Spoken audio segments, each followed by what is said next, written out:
స్తోత్రమేసయ్యా ప్రియమైన దేవుని బిడ్డలారా, క్రీస్తు నామములో మీ అందరికీ సమాధానం కలుగునుగాక. ఆమేన్. ప్రతి దినము దేవుని వాగ్దానం అని ఆత్మీయ చక్కటి కార్యక్రమంలో మిమ్మల్ని ప్రేమపూర్వకంగా ఆహ్వానిస్తున్నాం. దేవుని బిడ్డలారా, ఎలా ఉన్నారు? బాగున్నారా? ఉదయాన్నే లేచారా? ప్రార్థన చేసుకున్నారా? కాసేపైనా దేవుని వాక్యాన్ని మీరు చదువుకున్నారా? ప్రభు మిమ్మల్ని బలపరిచి మరి తన కృపలో మీరు వాడుకుంటాడు, బలపరుస్తాడని మీకు తెలియజేస్తున్నాను. అలాగే మరి ప్రతి దినము దేవుని వాగ్దానం అని ఆత్మీయ చక్కటి కార్యక్రమంలో వాగ్దానాన్ని చదువుతున్నాను. లూకాసు వార్త 12వ అధ్యాయము 7వ వచనం. మీ తల వెంట్రుకలన్నీ లెక్కింపబడి ఉన్నవి, భయపడకుడి. మీరు అనేకమైన పిచ్చుకల కంటే శ్రేష్ఠులు కారా? నేను మీతో చెప్పున్నదేమనగా, నన్ను మనుషులు ఎదుట ఒప్పుకొని వాడెవడో మనుష్య కుమారుడు దేవుని దూతల ఎదుట వాడిని ఒప్పుకొను. ఇక్కడ చెప్పబడిన వాక్యం చాలా ప్రాముఖ్యమైన వాక్యం.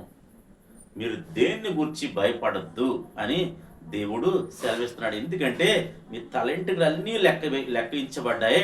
ఒకవేళ అది రాలన్నా ప్రభు పర్మిషన్ లేకుండా మరి అది రాలదు. అలాగే ఈ భూమి మీద ఎన్నో పిచ్చుకలు ఉన్నాయి కదా, జీవరాశులు ఉన్నాయి కదా, వాటిలన్నిటికంటే మీరు శ్రేష్టమైన వారు కారా అని ఎందుకంటాడంటే ఈ మాట, మనము దేవుని స్వరూపంలో చేయబడ్డాం కనుక మరి ప్రతి ఒక్కరూ తెలుసుకోవాల్సింది ఏంటంటే, పరిస్థితులు మారిపోతూ ఉంటాయి, తారుమారుగా ఉంటాయి. వ్యతిరేక పరిస్థితులు, విపరీతమైన పరిస్థితులు, మరి పోరాటాలు, నిందలు, అవమానాలు, అనారోగ్యాలు, మరి ఈ పరిస్థితుల నుంచి మనం దాటగలమా అని అనుకోవచ్చు. అయితే ప్రభు మనకి ఏమైనా వాగ్దానం చేస్తున్నారు తెలుసా? భయపడకుడి. దేవునికి స్తోత్రం. భయపడకండి, మీరు అనేకమైన పిచ్చుకల కంటే శ్రేష్టమైన వారు.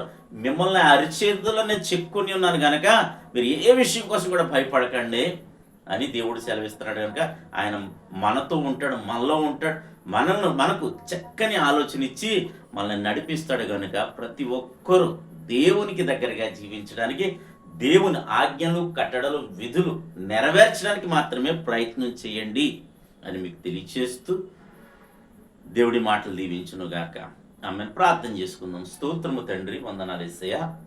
ప్రతి దినము దేవుని వాగ్దానం అని ఆత్మీయ చక్కటి కార్యక్రమంలో తండ్రి మీరు ఇస్తున్న వాగ్దానం బట్టి స్తోత్రాలు. ఎంతమంది ప్రజలు నాయన ఆయా రీతిలుగా కలవరంతో, నాయన నిందల్లో, అవమానాల్లో, నాయన శ్రమల్లో, శోధనలో నా తండ్రి నాయన కొట్టిమిట్లు ఆడుతున్నారు. ఏ కాడి కింద అయితే నలగొట్టబడుతున్నారు ప్రతి ఒక్కరిని ఆ కాడి నుంచి ప్రభా మీరు విడిపించమని ప్రార్థిస్తున్నాం. నాయన నీకు స్తుతులు చెల్లించుకుంటూ నా తండ్రి ఈ దినం ప్రభా రోగులు ఎవరైనా ఉంటే మీరు స్వస్థపరచమని ప్రార్థిస్తున్నాం. గ్రామాన్ని, రాష్ట్రాన్ని, దేశాన్ని కాచి కాపాడమని నాయన భారతదేశానికి రక్షణ కాపుదల దయచేయమని, సరిహద్దుల్లో నెమ్మదిని దయచేయమని, మంత్రులు, ప్రధాన అధికారులు అందరినీ కూడా మీరు ప్రార్థన చేయమన్నారు. వారందరినీ దీవించమని, కాపాడమని.